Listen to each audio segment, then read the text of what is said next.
శుక్లాం భద్రం విష్ణుం శశివర్ణం చతుర్భుజం ప్రసన్నవదనం ధ్యాయేత్ సర్వవిఘ్నోపశాంతయే. శ్రీ మహాగణేశాయ నమః. శ్రీ మహాలక్ష్మీదేవ్యై నమః. ఓం శ్రీ దత్తాయ నమః. దత్తభక్తులందరికీ ఈరోజు నేను చెప్పబోయే ఈ లీల మీరు ప్రతిరోజు వినుచో మీ జీవితంలో సుఖశాంతులు లేవు, ఎల్లప్పుడూ మాకు బాధ దుఃఖాలే ఉన్నాయి అనుకునే వాళ్ళకి ఈ కథ మీరు వింటూ ఉంటే తప్పకుండా కొన్ని రోజులకి మీ జీవితంలో సుఖశాంతులు, ఆనందం, ఆర్థికంగా లైఫ్లో నాకు ఈ బాధ లేదు అనే విధంగా దత్తుడు మీకు అన్నీ సమకూరుస్తాడు.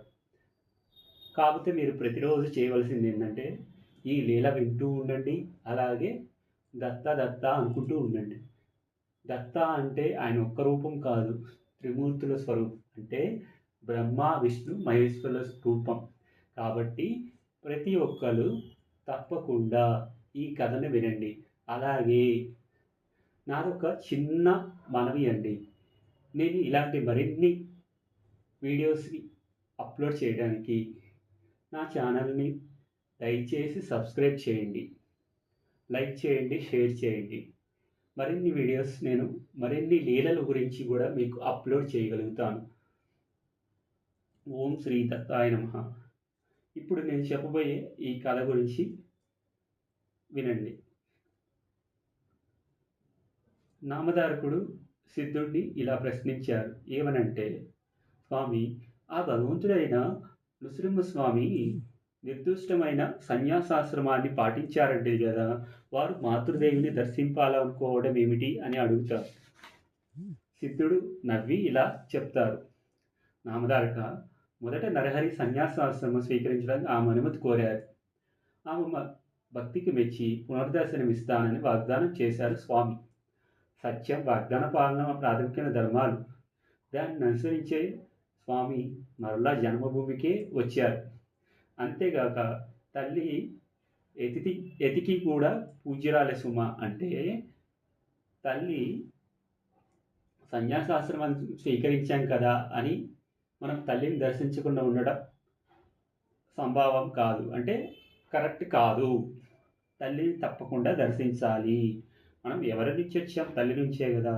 కాబట్టి ఇక్కడ కూడా స్వామివారు అదే ఆచరించారు.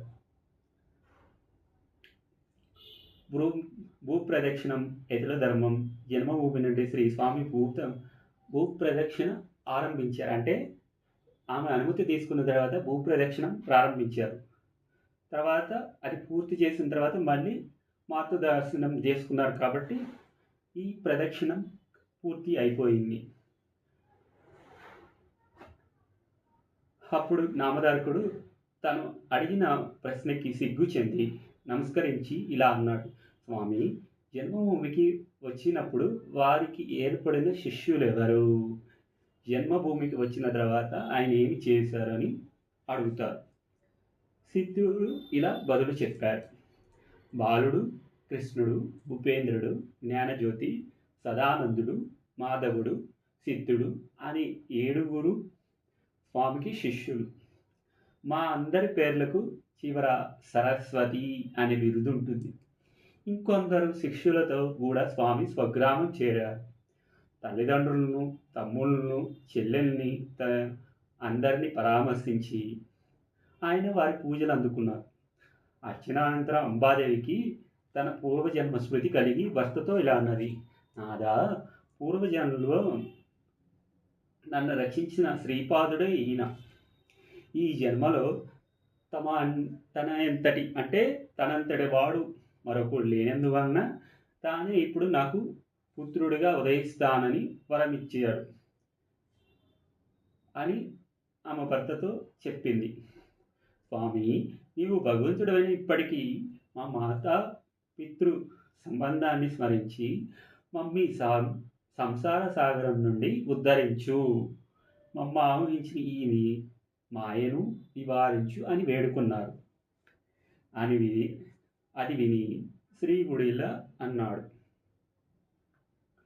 ఏ కులంలో ఉత్తముడైన సన్యాసి ఉదయిస్తాడో ఆ తల్లిదండ్రుల యొక్క 20 తరాల వారు తరిస్తారు.